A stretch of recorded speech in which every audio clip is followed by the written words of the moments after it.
Hi guys, can you see me? I don't see anything here. Let me see. Hello.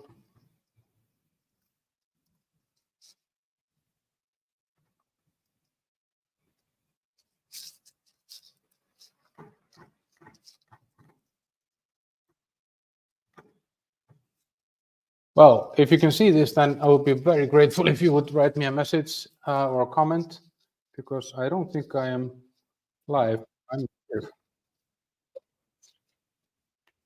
Here I am. Okay.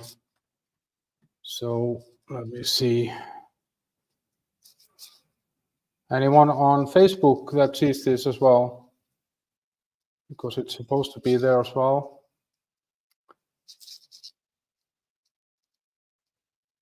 So this is the loneliest live stream ever. Let's see if anybody comes on. Well, apparently not. Maybe less popular than I thought.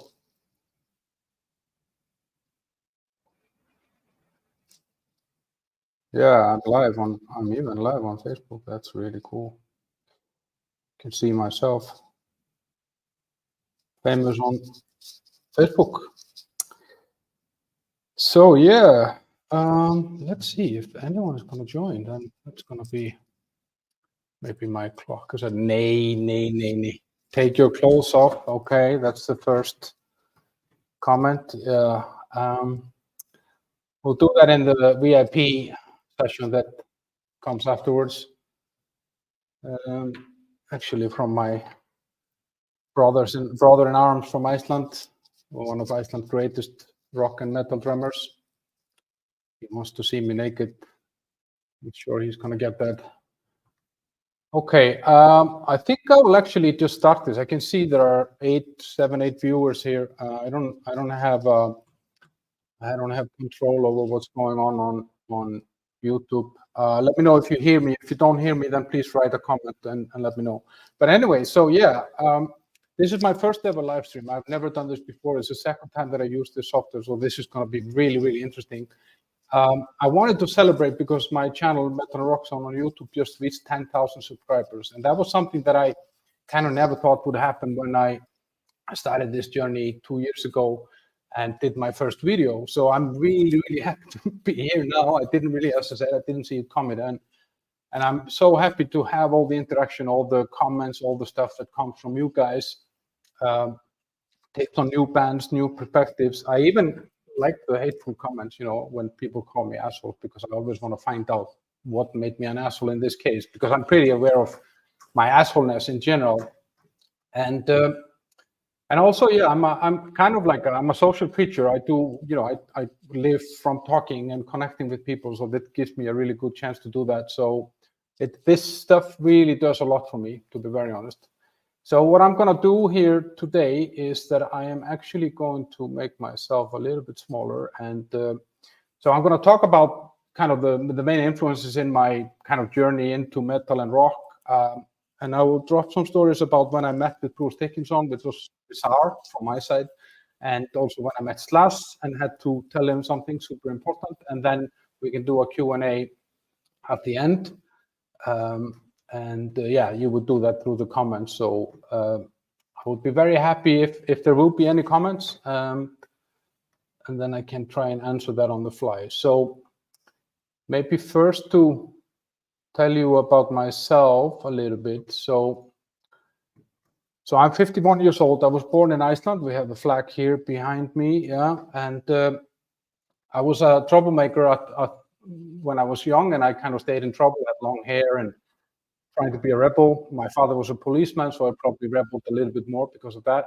I was always into music and stuff like that. But when I was 9 years old, I started going to a farm, and that kind of shaped my, let's say, taste in music very much, because we had very limited access to music. And I became a lawyer.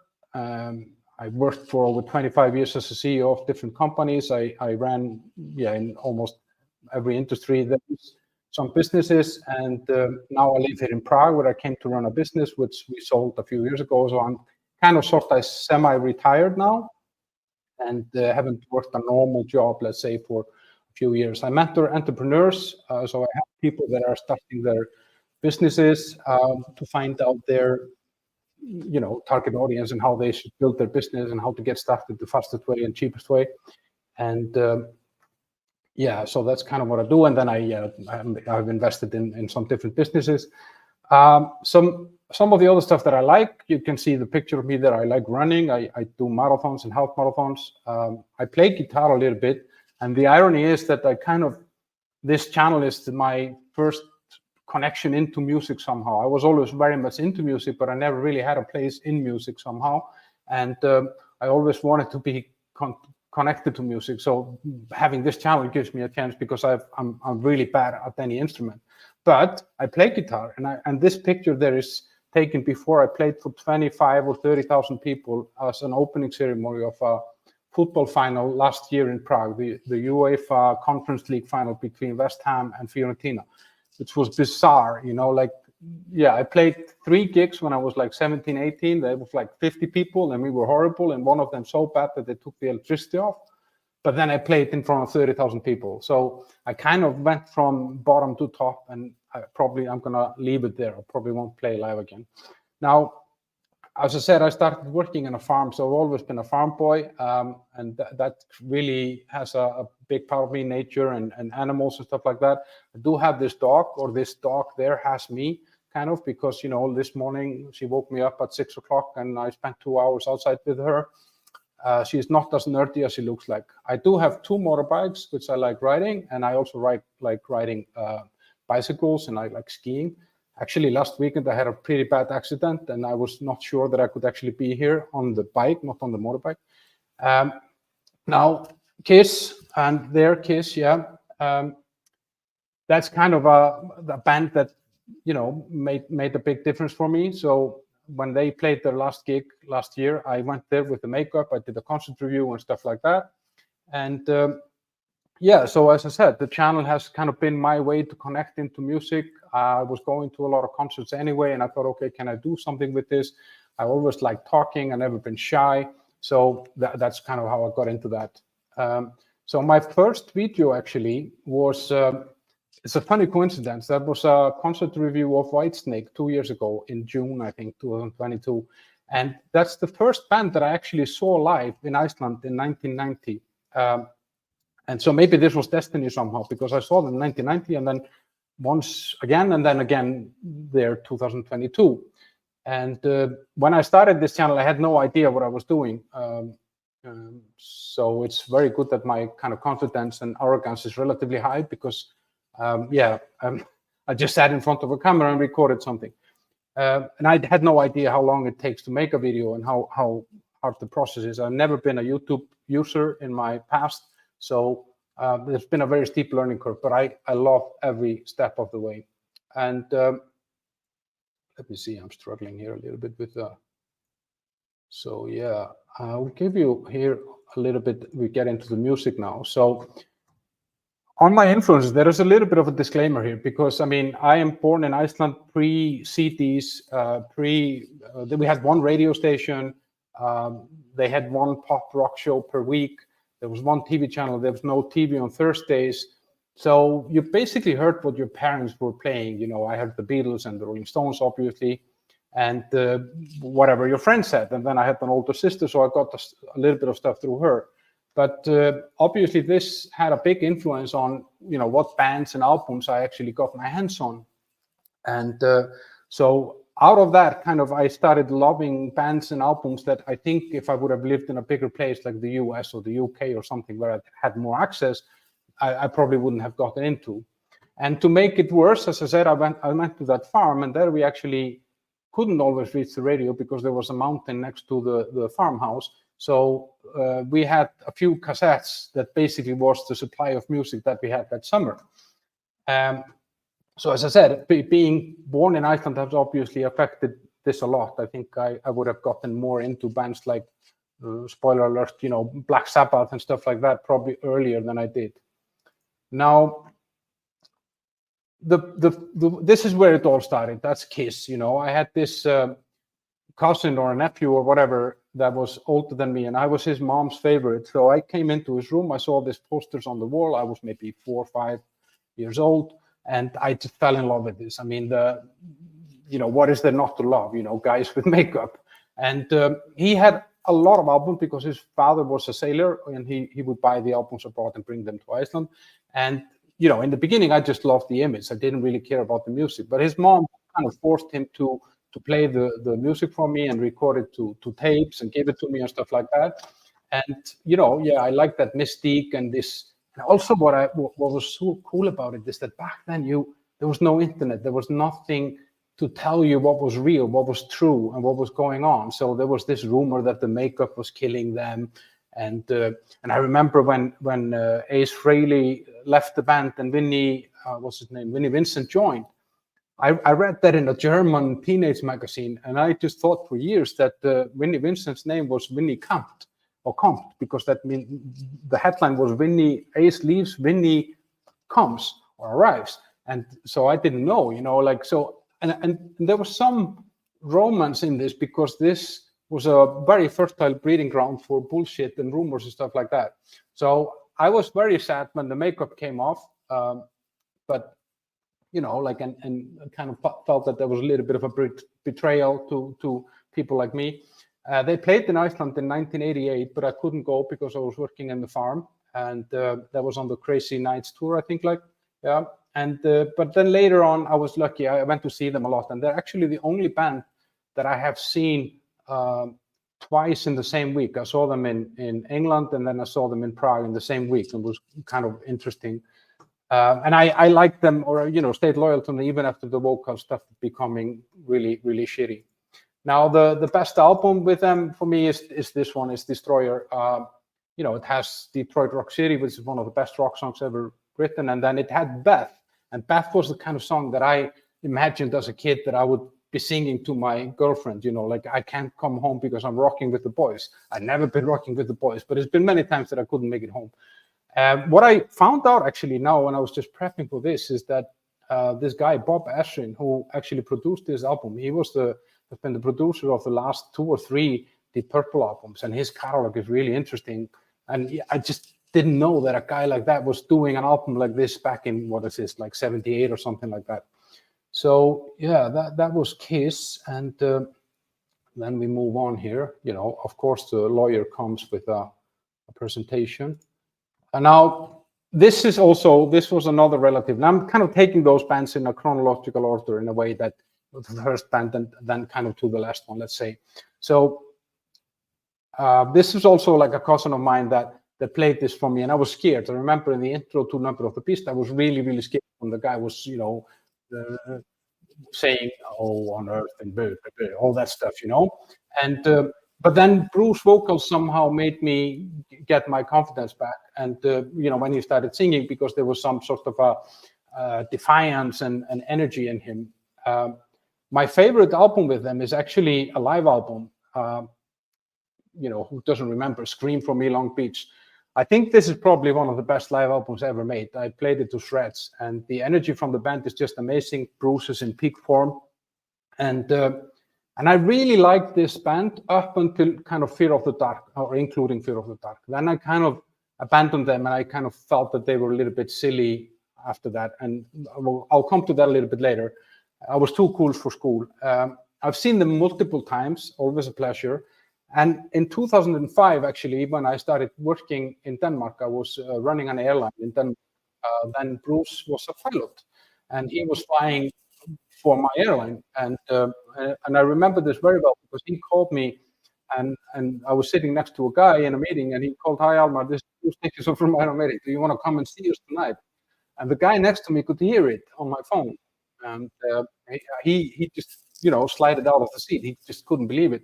So he invited me to bring 3 people with me to see Iron Maiden. And obviously, me being at that time, maybe, I don't know, 31, 2, I thought that this was sex, drugs, and rock and roll. So I made a reservation in a strip club, and you know, booked a table there for us. And then me and my friend, who actually was on my who was on my who told me to take my clothes off here earlier in the chat. He was there with me. We both got wasted, got ourselves to the concert. And then I went backstage. The doorman doesn't want to let us in, and I said, "Okay, well, I'll just call Bruce." And the doorman starts laughing. I call Bruce. He lets us in. The doorman kind of lost his shit as well. We go into this tiny little dressing room with the band, and of course, it was like a crazy thing to see all these guys, you know. But they were just drinking fucking tea and doing breathing exercises and stuff like that. And I was like, okay, guys, you know, we're going somewhere afterwards. And you know, I reserved in the strip club, and they were just no. And then Bruce just wanted to talk airplanes, and we were in this tiny little dressing room, and all of a sudden somebody farted, and it was so horrible. And I was thinking, like, you get to meet your legend, and the only thing that happens is that you fart. And then I immediately, of course, me being me, who farted? And then there was one of our four guys, not my friend from Iceland, but another guy, Danish guy. He was kind of behind the curtain and raised his eye. I did it, I'm sorry. And it was a tiny little room. So it was very bizarre standing there with Iron Maiden talking about airplanes with Bruce, and somebody farted. Now, then the gigs, they go on stage, then they come off stage, and we are even more drunk, been drinking some shots and stuff like that. And then I go harassing them again, you know, when are we going to the club? When are we going to? And Bruce just said, listen, I just want to go home. And when he left, I wrote him a text message like, metal up your ass, you pussy, or something like that. And I haven't really heard from Bruce Dickinson since then. But I think I will actually reach out to him and see if he actually remembers this story like me. But so that's my story with Bruce Dickinson.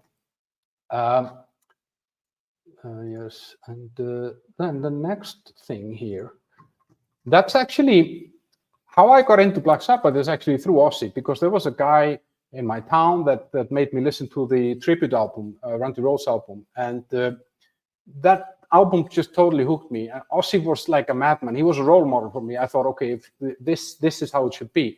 And it was like a proof that you can be messed up but still successful.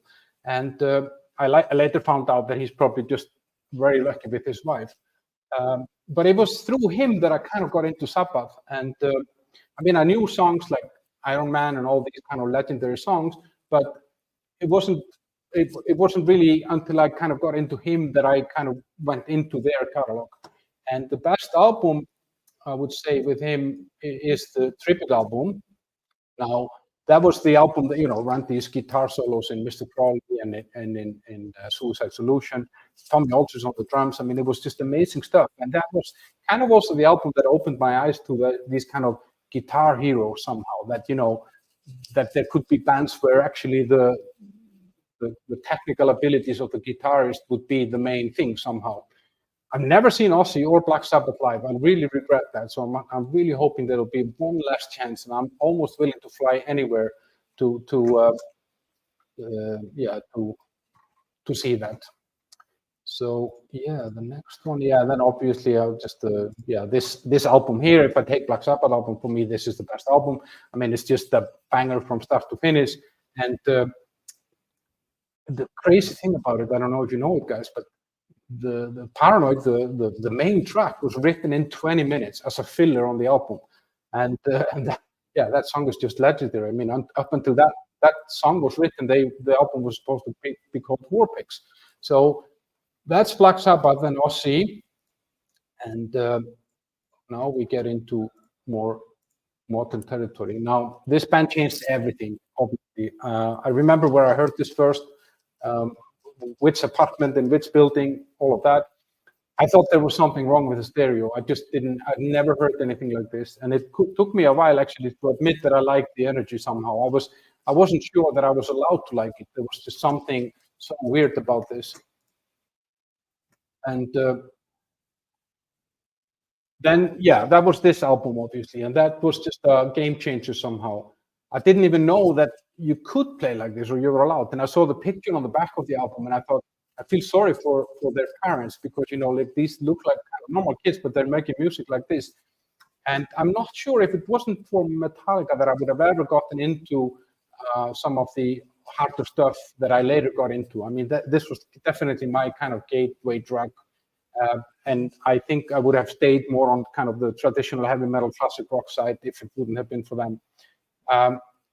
And I've seen them many times. I've always kind of managed to find beauty in what they do somehow. And I know that a lot of people claim that they sold out and they've done this and done that. I don't know. I think it's human nature to want to grow, to want to expand, to want to do something different, to want to, move the boundaries somehow. And I think that they have just really done that in a great way. I mean, do I love all their albums? No, I don't. But do I respect what they have done? Yeah, very much. Now, since you got into Metallica, you kind of had to know about this band, because when you got to know something about Metallica, you started hearing those stories about this unruly guy that was fired from Metallica, and that was obviously Dave Mustaine. So that was, yeah, as I said, I mean, there's no internet, there's nothing, so it's not easy to find the information. And there comes the farm, because in the farm we were two older guys, and each of us brought 4 to 5 cassettes each summer to the farm, and then some mixtapes as well. And one of those was Killing Is My Business, Business Is Good, which I thought was just the name of it was like insane to me. And through this cassette stuff that went on there, I got into, this band obviously, and then Halloween, Dio, even King Diamond and stuff like that.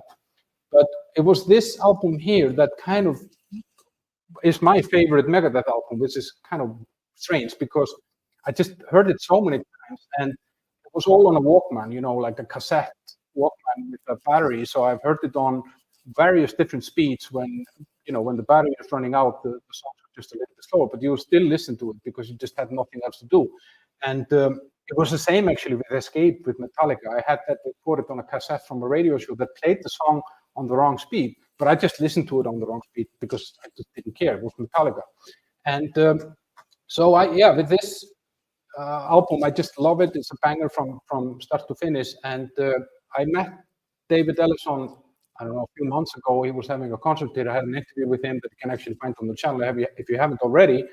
Great guy, super nice. It was bizarre. He sat down with me. They told me, yeah, he has 5 minutes. We sat down for half an hour, and then I found out that my camera was off.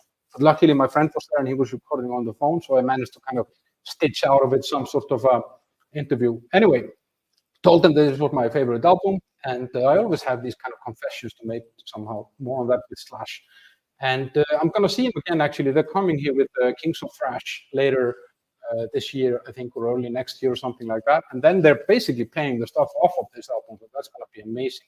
And I've seen Megadeth, obviously, multiple times, and I've always been very impressed with them because, they have such a quality in their delivery. And somehow they've stayed a little bit more true to their path than a lot of other bands, I feel.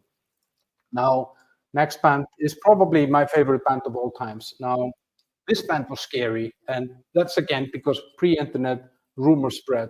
So one rumor was that Dr. Tom, or Tom Araya, was a doctor, and that he provided the band with blood that they would drink. And you had no way to kind of debunk this. There was no fact checkers back then, and of course the whole kind of demonic, satanic thing was scary in some way. And I got into them on this album here, which. On South of Heaven, and it took me longer to get into Raining Blood because I have always needed this kind of groove somehow in music. I need to connect to some sort of a groove. I don't know what it is, and maybe I'm some sort of groover. And there's plenty of that on this album, obviously. Now, but I love also the previous stuff as well: Hell Awaits and Rain of Blood and Show No Mercy, and even Haunting the Chapel. And I drew on my school bag South of Hell. I mean, I didn't have the album, and I didn't know that it was actually called South of Heaven, so I just drew South of Hell. And there are friends of mine that still make fun of me today for that. I have a tattoo here on my ribs with the crosses that are on Seasons on the Abyss. The only music-related tattoo that I have. I've seen them a lot of times live. They've always delivered, always been amazing.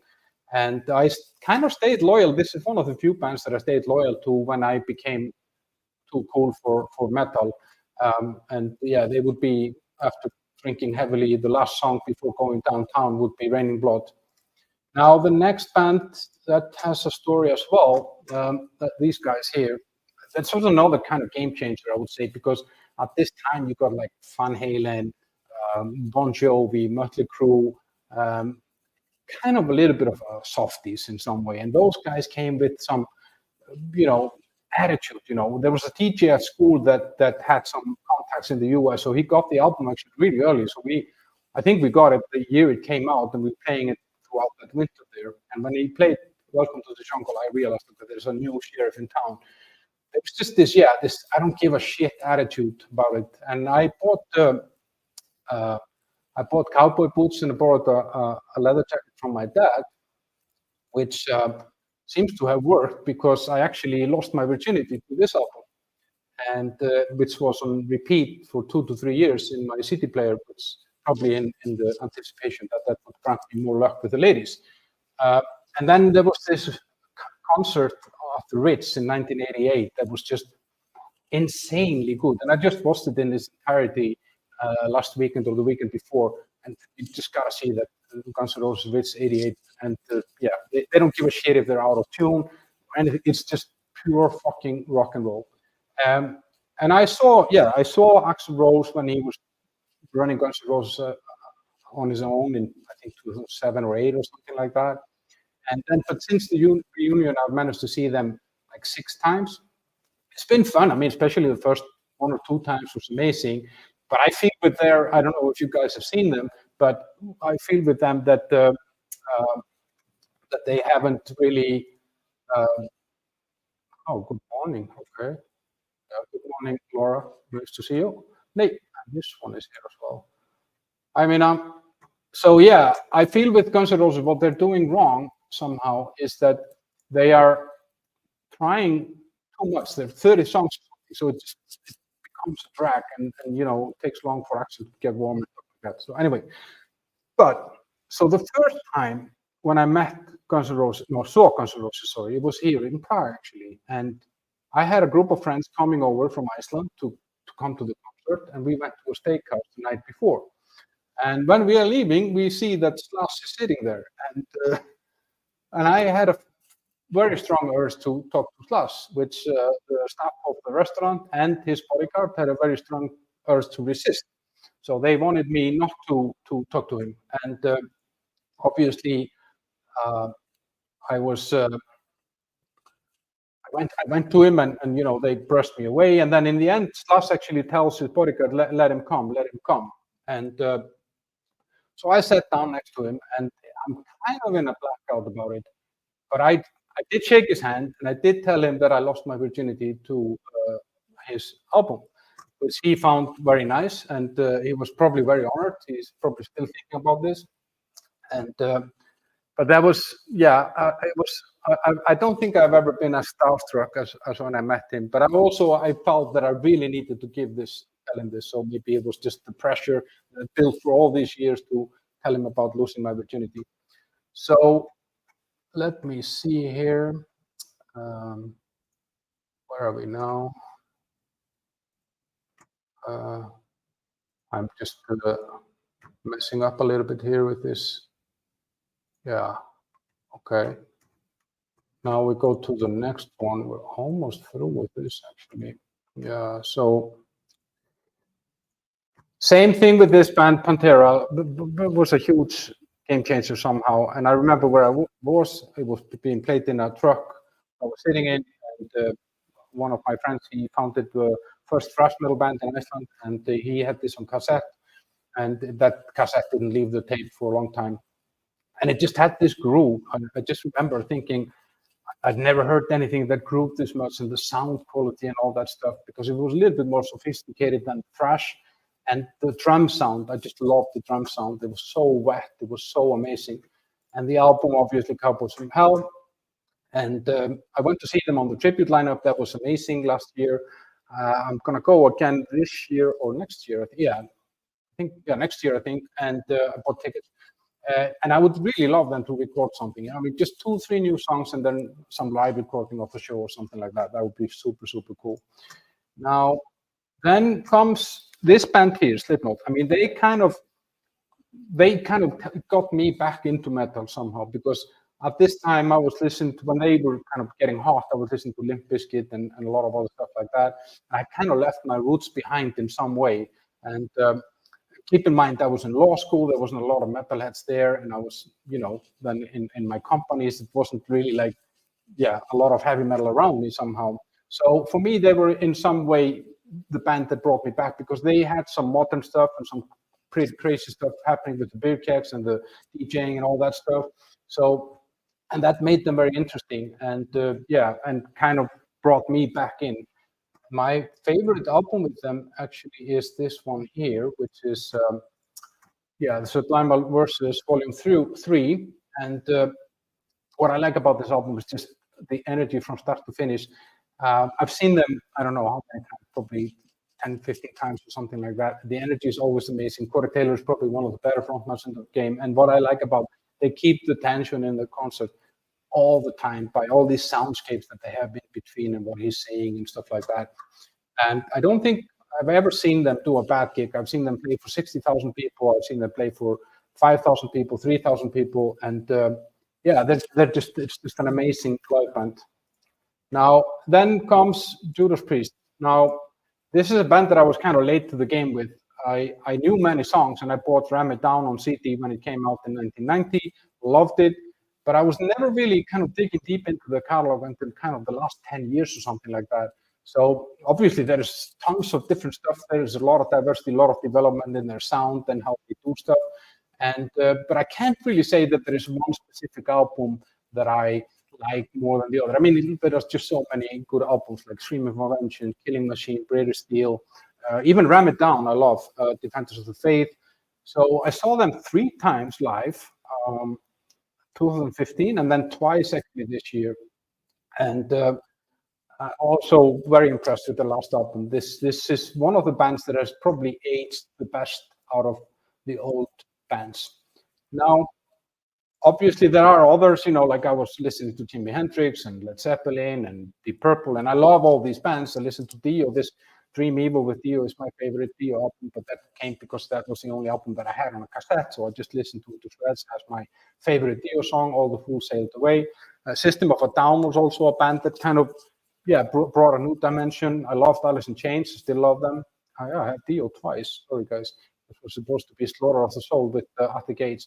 And Entombed in death metal. No, it was supposed to be Beneath the Remains with Sepultura.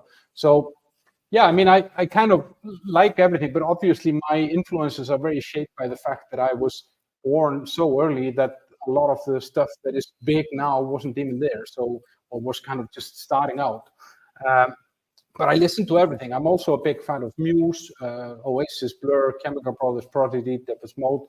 I've even seen Justin Timberlake live, Stevie Wonder, and Elton John, and I loved it all. So I don't want to, you know, exclude any music. I think as long as music evokes some emotion or some sort of a reaction in me, then I'm happy with that music. Now, what else do I do, guys? Obviously, I have this channel on YouTube where I try to do these album reviews, concert reviews, and interviews, and finding new bands, which I use my playlist on Spotify, which you can find in the comment below or in the description of this video, where every Friday I basically start by pulling in new music that gets released that week. So it's usually like 100, 120 songs, and it's everything. It's all the famous bands, all the small bands.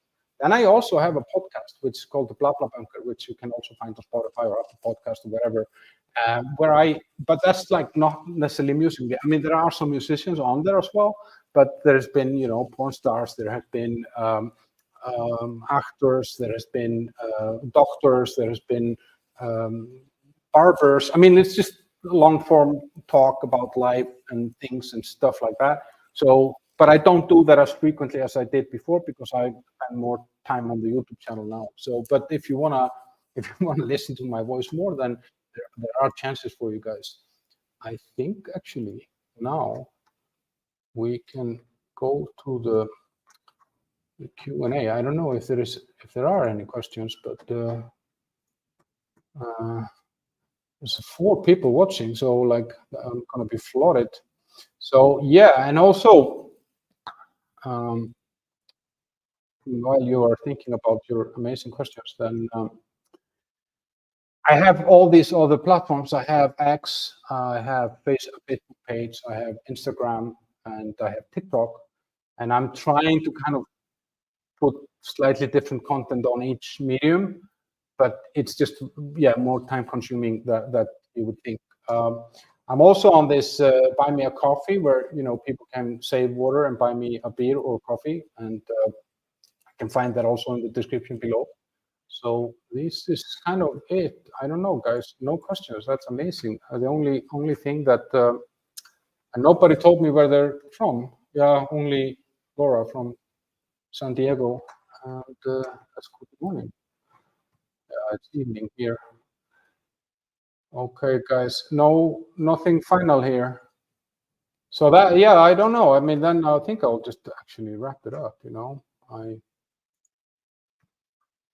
have this. I'm very happy that this here comes a question. Okay, have you seen Megas live? As my friend Arnar. Yes, I have actually seen Megas live. Megas is an Icelandic, I don't know, troubadour or something like that. I've seen him live, and I've actually met him many, many times because we go to the same second-hand vinyl store in Iceland when I'm in Iceland. So I meet him a lot of times. And I had some questions for you guys, but I don't know even how to put them on here. Yeah, the next band I'm going to see live actually is Overkill. I'm seeing Overkill on Saturday or Sunday, and then I think I bought tickets to 25 different concerts until the beginning of next year. October and November are going to be very busy for me. And yeah, I see kind of over 100 bands per year. And the great thing about living here in Prague, and that kind of, maybe I didn't say that in the beginning, it kind of gets you access to a lot of bands because it's very central. So anyone who's touring kind of Germany or Italy or anything like that, or Poland, they will always kind of come here. And that gives me great access to bands that I otherwise probably would never have seen. Because in Iceland, it just doesn't make sense for a lot of those bands to come. And, financially, or it's also just in the middle of fucking nowhere. So that's the great thing about living here. And I think without that, I probably would not have started this journey, which I'm very happy about. I want to try to do a little bit more. I want to try to make more videos. I want to do more about new bands and stuff like that, because I really like that. Now after my last video that I got 120 different new band suggestions from the comments, which I have carefully collected into an Excel sheet. I found out about every band, what genre they are and all that. Now I'm going to listen to them, and then I'm going to suggest whatever you should hear out of those bands. Okay, I think there is no more. Yeah, there's no more questions, nothing more here. So guys, if you're done, then I'm kind of done. And it's been a pleasure having you. And I really hope to see you around on the channel, and happy for having you. Thanks for being here with me for my 10,000 subscriber. Okay, Laura is in Glen Hughes on Sunday. Okay, I saw him in April, I think, and met him. We were hanging backstage with him and the band, and I did an interview with him. Such a nice guy and an amazing singer. I mean, 73 or 4 years old or something, and he just fucking killed it. He was playing the stuff on Burn. I was amazing, actually. And yeah, love that guy. And I wish that I would have been able to see him before this, but at least I managed to see him once. So, okay, that's it, guys. I think I'm gonna go now, and you can go and have a nice day or afternoon or evening or morning or wherever you are. So thanks for coming and being here with me. Have a great day. Bye-bye.